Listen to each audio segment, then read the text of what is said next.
Rishi Sunak slams Keir Starmer on live TV, a political showdown. The studio lights flickered as the camera panned over the audience, their anticipation palpable. Tonight's episode of Live with Jim Davidson promised to be explosive, featuring none other than Prime Minister Rishi Sunak and Labour leader Keir Starmer. The air was thick with tension, and viewers across the nation were glued to their screens, eager to witness the confrontation everyone had been talking about. As Jim welcomed the guests, the atmosphere shifted. Sunak, with his calm demeanor, contrasted sharply with Starmer, who appeared visibly tense. Questions loomed: what had driven these two political heavyweights to this stage? What secrets lay beneath their public personas? The audience leaned in, sensing that something significant was about to unfold. The conversation began innocuously enough. Jim Davidson, with his signature wit, joked about the state of British politics. Both leaders chuckled, but the smiles were brief. As the discussion progressed, Jim steered the topic toward the recent economic crisis, a sensitive subject that had plagued Sunak's administration. The Prime Minister's eyes narrowed, a flicker of determination igniting within him. "Let's not pretend, Keir," Sunak began, his voice steady but laced with an undercurrent of challenge. "Your party's policies would only exacerbate the situation. The last thing this country needs is more uncertainty." The audience gasped, and a murmur spread through the crowd. Was this the moment of reckoning they had been waiting for? Starmer, taken aback, quickly regained his composure. "Rishi, it's easy to deflect blame, but the reality is, your government's decisions have led us here. People are suffering, and your policies aren't working." His passion ignited the room, but it also raised more questions. Would this exchange turn personal? Would they reveal deeper truths about their leadership? As the debate intensified, Sunak leaned forward, his expression serious. "You talk about suffering, but how can we trust someone who has failed to provide real solutions? You've been in politics long enough to know that you can't just oppose for the sake of opposing." The audience buzzed with intrigue. Was Sunak hinting at something more? Was there a darker history between them that had yet to be unveiled? Just then, Jim interjected, "Let's take a step back. What do the people really want to hear from you both?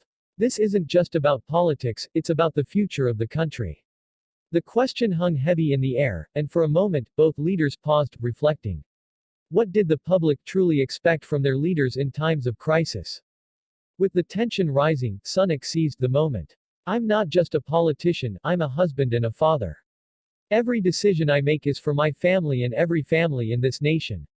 People need a leader who understands their struggles." The sincerity in his voice resonated, stirring emotions in the audience. But could this personal appeal overshadow the criticisms levied against him?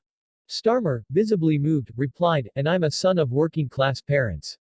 My fight has always been for those who feel unheard. The people deserve better than this endless cycle of blame." He looked directly at Sunak, a challenge in his eyes. Would this emotional connection sway public opinion, or would it be overshadowed by the political jabs? As the debate reached its peak, Davidson asked a bold question: "Both of you have had opportunities to step up and lead. If you could change one thing about your leadership, what would it be?" The studio fell silent, and the stakes couldn't be higher. Sunak took a deep breath. "I would focus on transparency. People deserve to know the truth, even when it's uncomfortable." The audience nodded, sensing a shift. But Starmer wasn't done. "And I would ensure that every voice is heard, especially those who feel forgotten." The crowd erupted in applause, but the tension remained. Would their words resonate beyond the studio? As the clock ticked down, Jim reminded them of the time. "We're running out of time, gentlemen. Any final thoughts?" Sunak's eyes glinted with resolve. "If I had one wish, it would be for Keir to resign. His leadership is a distraction from the real issues we face." Gasps filled the room, and Starmer's face hardened, a mix of disbelief and anger. The show ended with the audience buzzing, questions hanging in the air. What would Starmer's response be? Would his resignation be on the table? As the credits rolled, viewers were left with a cliffhanger, eager for the next episode of this political drama. In the days that followed, the fallout from this fiery exchange would reverberate across the nation. Speculations ran wild, and the media buzzed with theories about the future of both leaders. Would Sunak's bold statement lead to a political shake-up? Or would Starmer's resilience prove stronger than anyone anticipated? The stage was set for a showdown that would leave the country on the edge of its seat, yearning for answers and the next chapter in this unfolding political saga.